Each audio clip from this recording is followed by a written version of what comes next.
this is Kimberlea, and Yoga Snack is our bite-sized podcast where Robbie and I serve up nourishing discussions on yoga, astrology, nourishment, and mindset.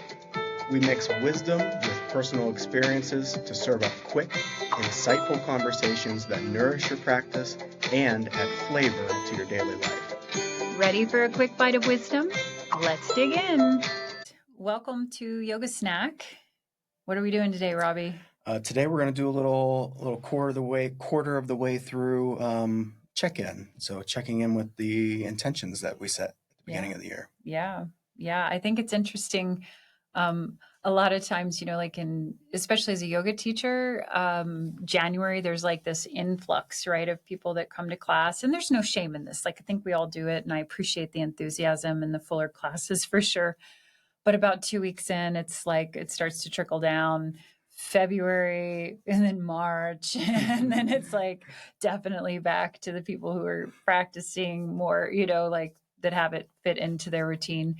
And I think that is sort of like how our word for the year, or our, I'm not a fan of resolutions, but our intentions for the year. And so if we're not bringing our awareness back to them, then I think it just starts to get further and further away from us. And then all of a sudden, we get to 9 months into the year and we're like, I didn't even take one tiny step in that direction. So this is for all of us, me included, around just kind of checking back in with our intentions, or if you picked a word for the year, and just talking about how it's going and what we could maybe lean in a little more, or if we've really fully committed. Or I think the words are interesting because sometimes they show up in a different way than what our original intention was.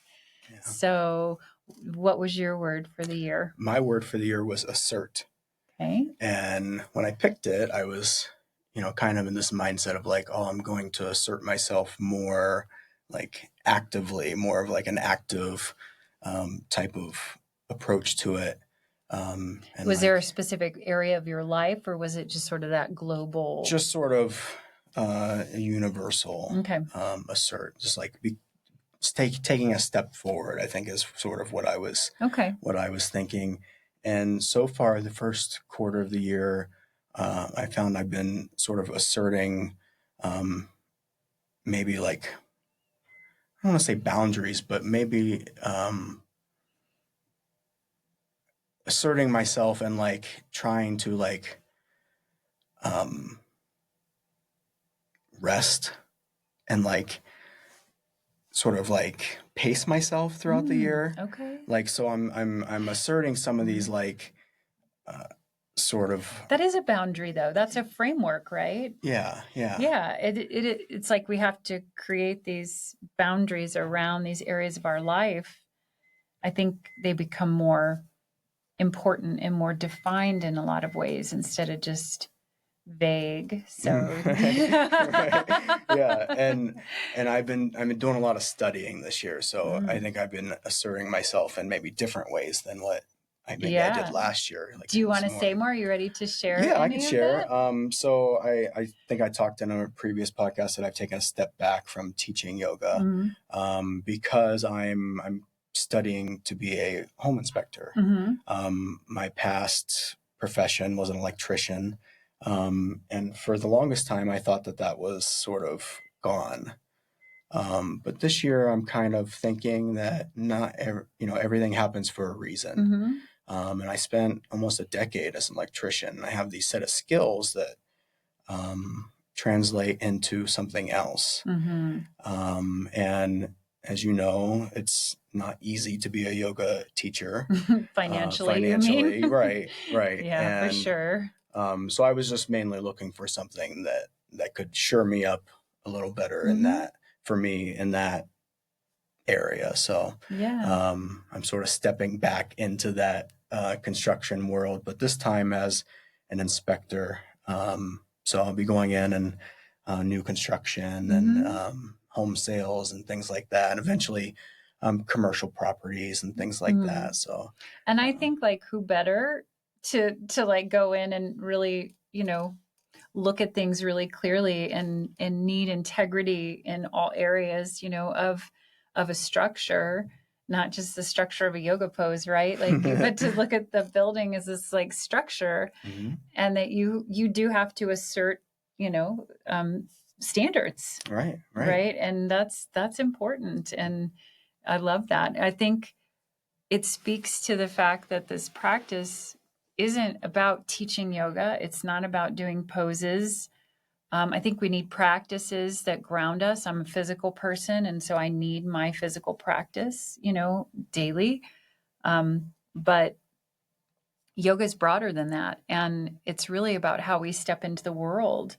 And, you can be a home inspector, or you can be a doctor, or you can be a mom, or a computer worker, or, X, Y, or Z.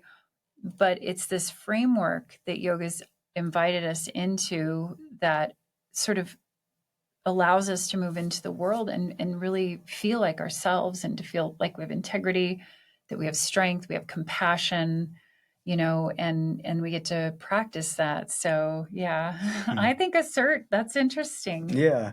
And I will say that like I credit yoga for, allowing like the practice of yoga and continually coming back to it as like this sort of like filtering system. So like this is a route or an avenue I didn't even have in my sights a while back.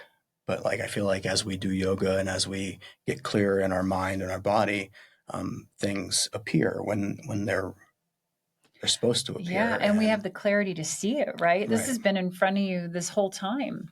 Right. And without sort of whittling away at all of these other things, the water was still mucky and you couldn't quite see it. And now to be able to see it more clearly, you're like, oh, that actually fits and that makes sense. And newsflash, we have to make a living. Right. Yeah. And I was, I was thinking that baking was going to be something that I was going to be able to do. And I'll talk about this too. I did an elimination diet at the beginning of the year and found out that I've got issues with wheat. So there goes the baking. I guess there's gluten-free baking and things like that. But I've sort of taken a different direction. In that. So yeah, I think we should be questioning things, in different phases of our life. The things that make sense in one area of our life at one time, at one phase, with the skills that we have in that moment, it shouldn't be the same formula that we're going to carry through for the rest of our life. And that's why I'm going to always kind of bring it back, because I am an asana teacher, but like my physical practice looks different than it did 10 years ago.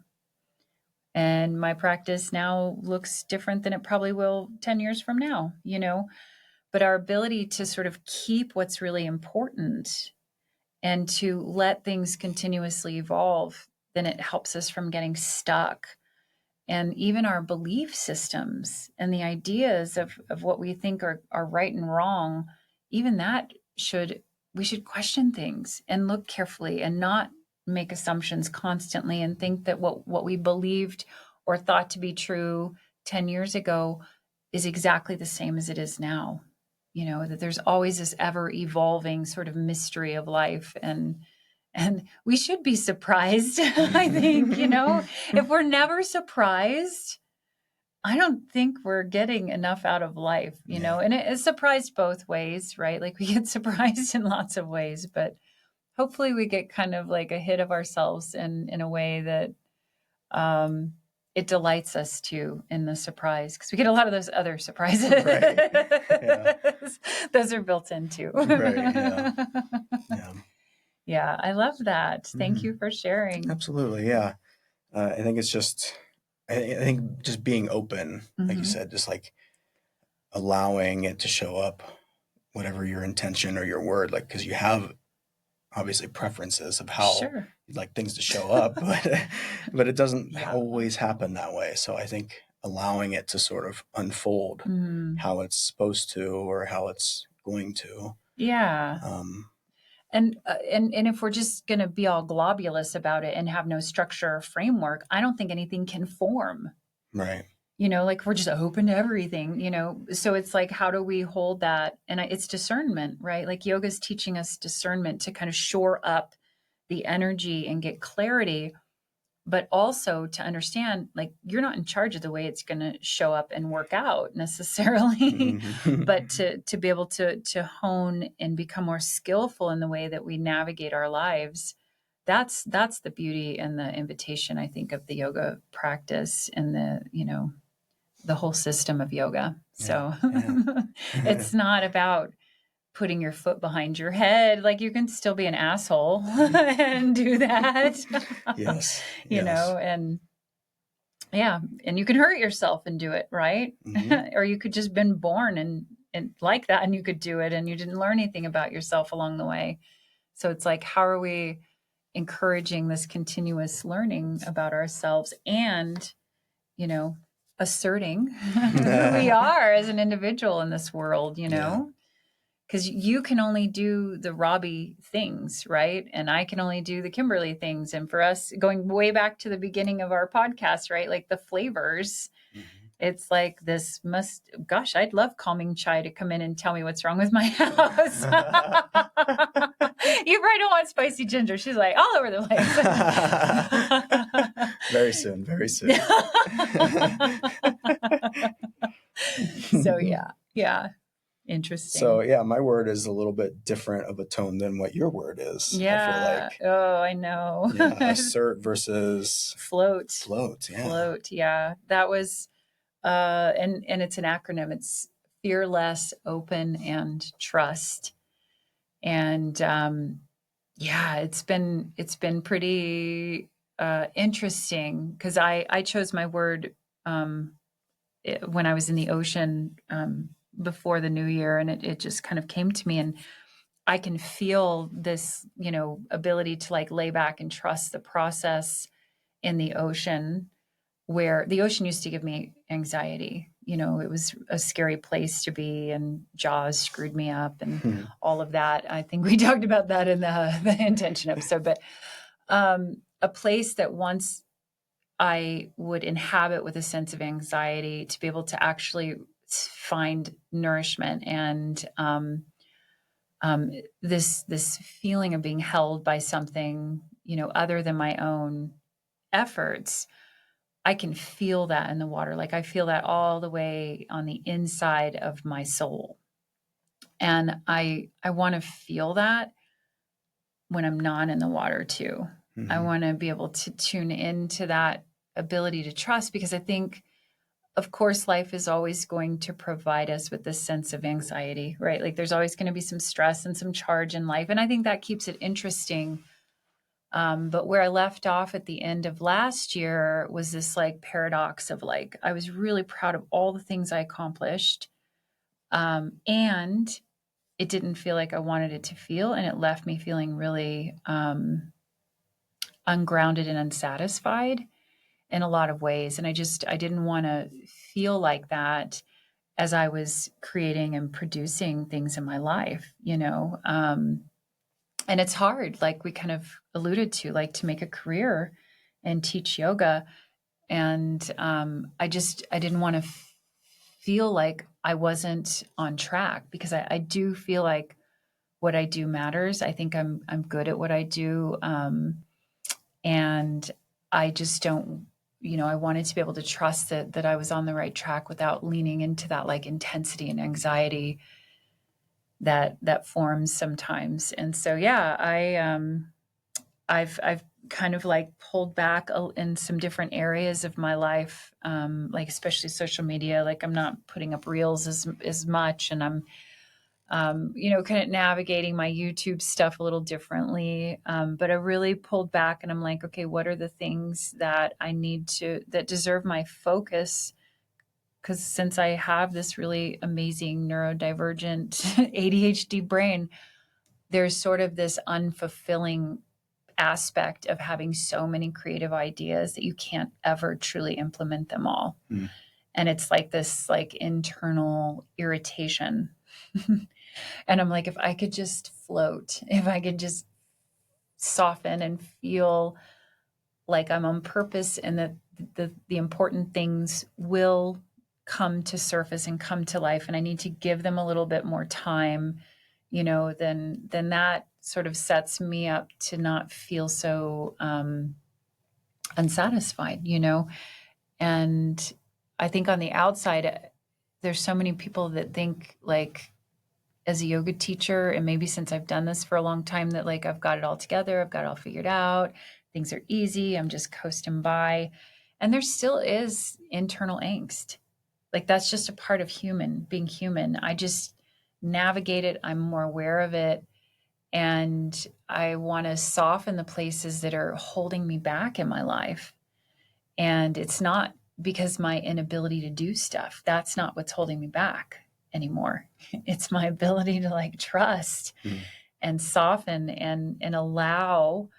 And that wasn't true 10 years ago. I needed to do. And so again, it kind of goes back to this discernment. And so, yeah, I've had some stuff show up recently that kind of just landed in my lap. And I added a second word to my intention of float partway through the year, and not like an official necessary word, but it was a question I added. Do you feel lucky? Am I lucky? Do I feel lucky? And long story short, I heard it on a podcast, and she said, the woman being interviewed said that the people who felt like they were lucky, they did a test. They were doing research around this, and they performed better on a test. They were able to find more clues in this sort of like word puzzle and things like that. And they just felt lucky, and that they did better. And they equate that to also doing better in life. And I have a tendency to like explain away my luck as like, no, I prepared for this and I've done this thing. And I'm like, yeah, I do feel lucky, actually. And so I added a second word into that, more because I see myself explaining away the things that do go well, right? So when I'm in that place of trusting and floating in life, and there's a sense of ease, instead of like explaining like why I deserve to be easeful right now. I'm like, I am lucky. I do feel very lucky. There's so many things in my life,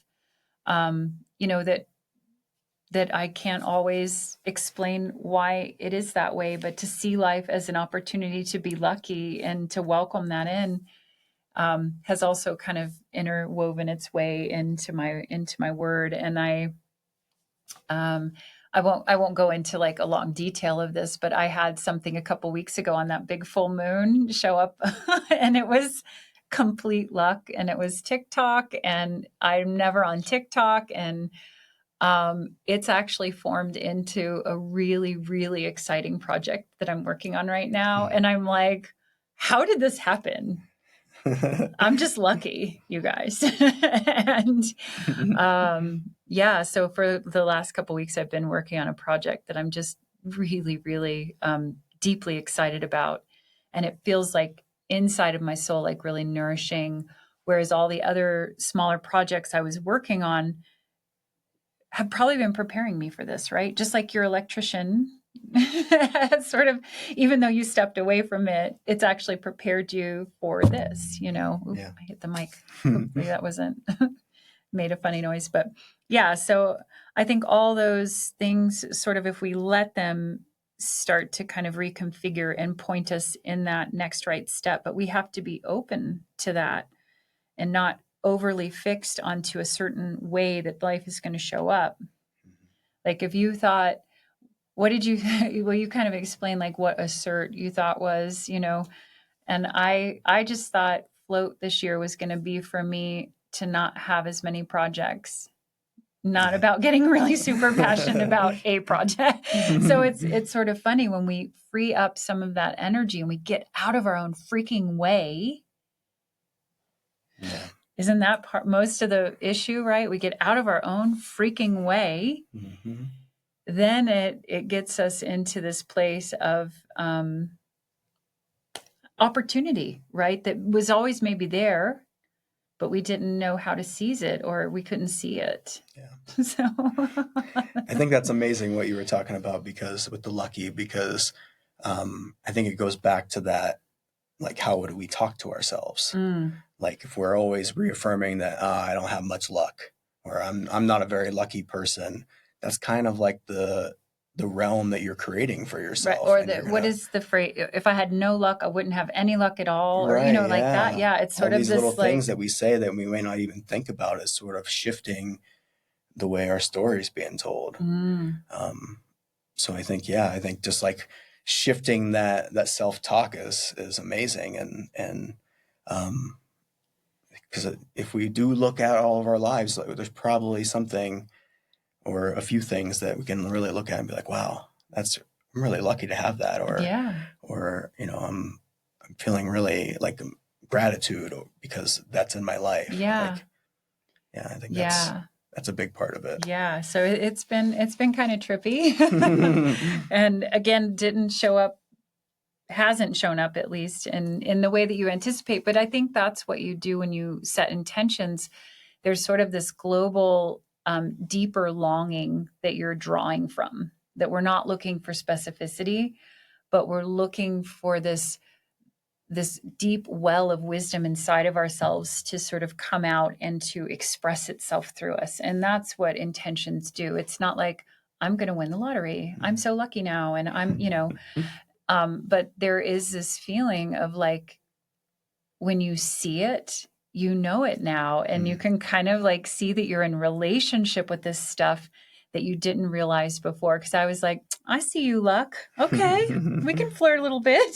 We can have a little moment here. I am lucky, like, wow, how on earth did these circumstances arrange themselves in this way that it landed in my lap in that moment and made me take action and started to form this project that is something that's really deeply tapping into what it is that I do well. So I just, I'll say more about it maybe later, but I'll just leave it at that. Yeah.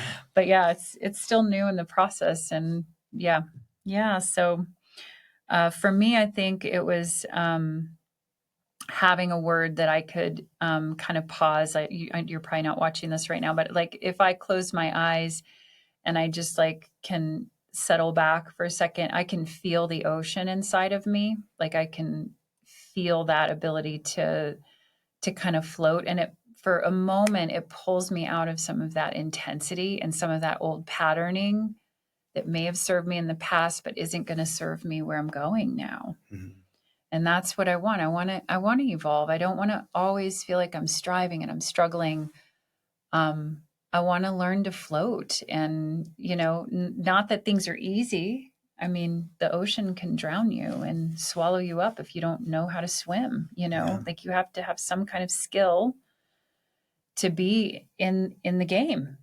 Yeah.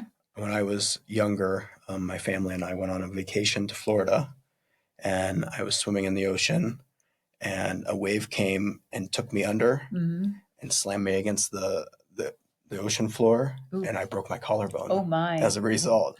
So I've always had like this, like what you were saying, a little bit of anxiety around the ocean. Like that's there now because of that. Like just feeling like tossed by this, like this water. Like I had no control. It was just like took me under and slammed me in an instant. Yeah. It's an energy source that we should have reverence for still. Like it's not messing around, and it doesn't care about you. No. And I feel like it does it all at the same time, because we are bodies of water. Yeah. Like there's like, I'm going to tell a real life shark story. Okay. This doesn't have actually anything to do with me directly, but kind of. Last summer, I was in the Galapagos Islands with a girlfriend of mine, and she ended up going on a date with a surfer.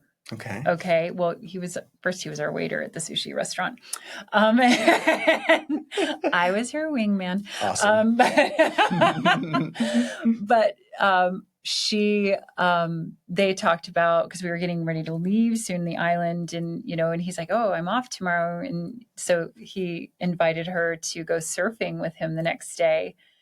And so we got home back to our place, and she's like Googling him, because that's what girls, we have to do that. We got to make sure we're not going with like serial killers. Men probably do that too, so I don't want to say that you don't. Because the first thing a serial killer does is update his Instagram. Teacher / serial killer. Look, Robbie. I get it. There are red flags. There are certain red flags. I didn't say it was logical, okay? So she's Google searching him because she's got his first and last name, and she comes in my room. Now, my friend is a little. She's not as reverent of the water as I am. She's the water's pretty anxiety provoking, for her. Mm-hmm. So like I was scuba diving while I was there, and she was not. Oh. And she, but still she loves nature, water. Like it was beautiful. There's so many other reasons to be there. We can get in the water, but not like we're very different in that way, which is great because there's lots of ways to be human. Right. And so anyways, she was like, yeah, I'm going surfing with this man because he was fine.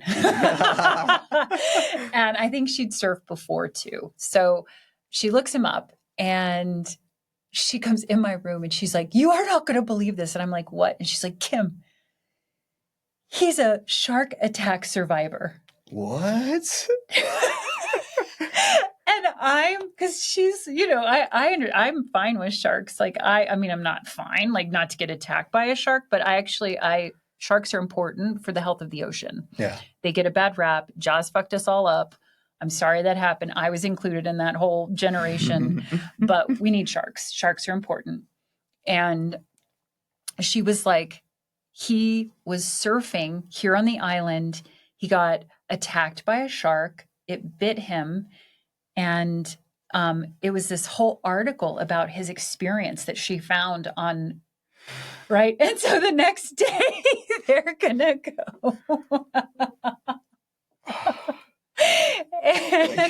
And I'm like, girl, and because we'd already made a plan that I was you had to hike 45 minutes to get to the beach at this place in Galapagos. Like it wasn't like it was a 45-minute hike. It's a real commitment. Yeah. Like you're not, and that was part of the really amazing thing is that he survived because that he was in that he was on that beach. Oh, geez. And there's like a little tiny ferry that comes back and forth, but it's way on the other side. It's this huge, expansive place. You had to hike literally 45 minutes to get there. And once he was attacked, his friend pulled him out. There happened to be 2 surgeons from America. I know, lucky, right? Oh my goodness. That were there. And he ends up recounting the story to her in person, but we're like reading this article, about this experience, and she's going to go the next day oh, man. She's still going to go though. And so he ended up surviving because there was this collective like action that formed around him. But he even said, at one point he had really come to a place of acceptance that he thought he was going to die because he had lost so much blood. And it bit his lower leg. And the way that he released it was he slid his hand in the gill and, moved it. And that's how the shark unlatched. Because sharks don't like the taste of human. Like we're not on the menu. Right, yeah. It's mistaken identity. And him and his friend were surfing. And he even said to my friend Brittany, he said, my friend said, I think I got bumped by a shark. And he chose to go back out afterwards, but this is what I want to get at too, is that not the most anxiety provoking experience one could ever have? You literally got attacked by a shark. He had the utmost reverence for sharks still. He understood that it was mistaken identity. He took her to the exact same spot and beach that he surfs at regularly where the attack happened. And, I think that's the thing. It's like our ability to really understand the big picture of life too. he's lucky to be alive.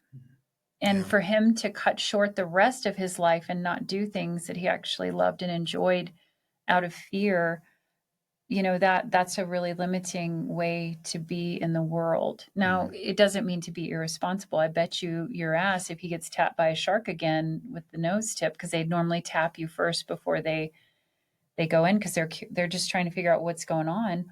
I bet you your ass he's not going to go back in that water. Like he's probably wiser because of it, but he didn't lose himself in the process. And he also still does, he's not afraid of sharks. He understands, why it happened. So, I think that our ability to continuously transform around our fears, what frightens us and what holds us back is really interesting. And that our intentions are kind of this deep longing that if we get really quiet with ourselves and listen, we start to hear things that we want to bring forth in this life, or that want to come through us. Maybe that's a better way of saying it, because I think it has less to do with our ego and our willpower and more to do with like what's deeply wanting to express itself through us, as only we can, like I don't need to be a home inspector.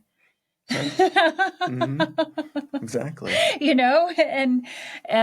But that ability to be of service in the world in the way that you can bring that in and through might really be what's necessary in this time and space, So I think I'd love to hear if you guys have set an intention for the year, how that's going, what's new. Have you been delighted, surprised, uprooted? Sometimes we have those uprooted moments of our intention showing up in ways that we never expected, which I think it should.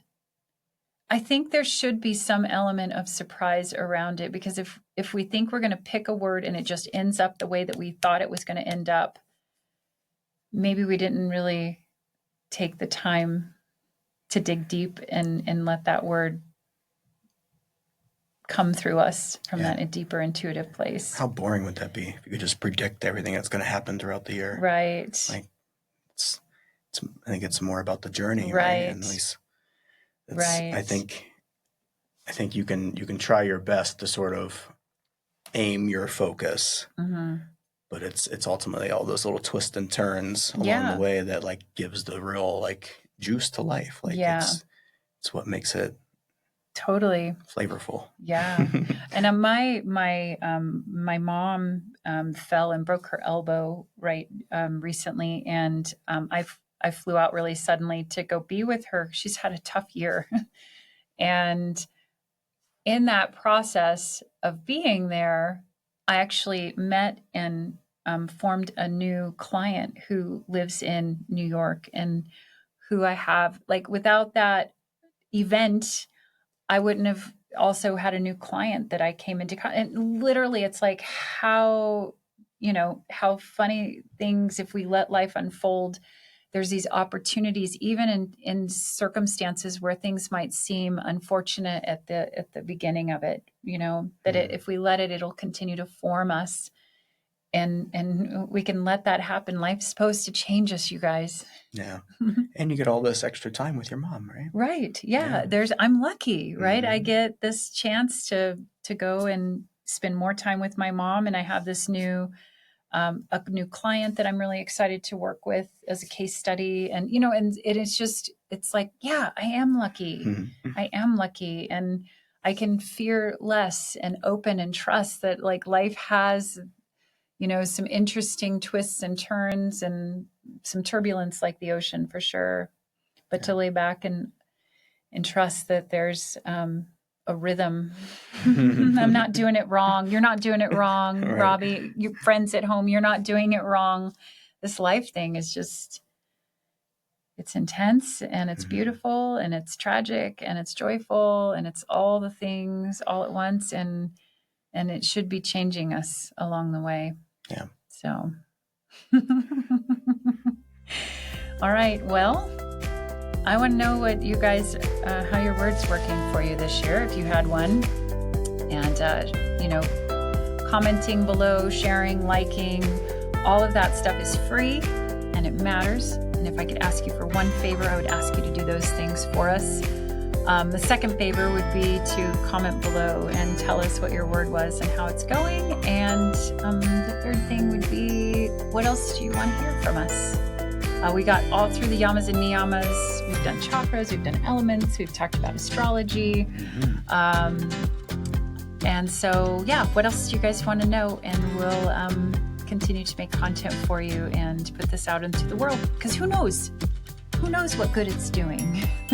I hope it reaches you when you need to hear this. And thank you guys so much. And we'll see you next time.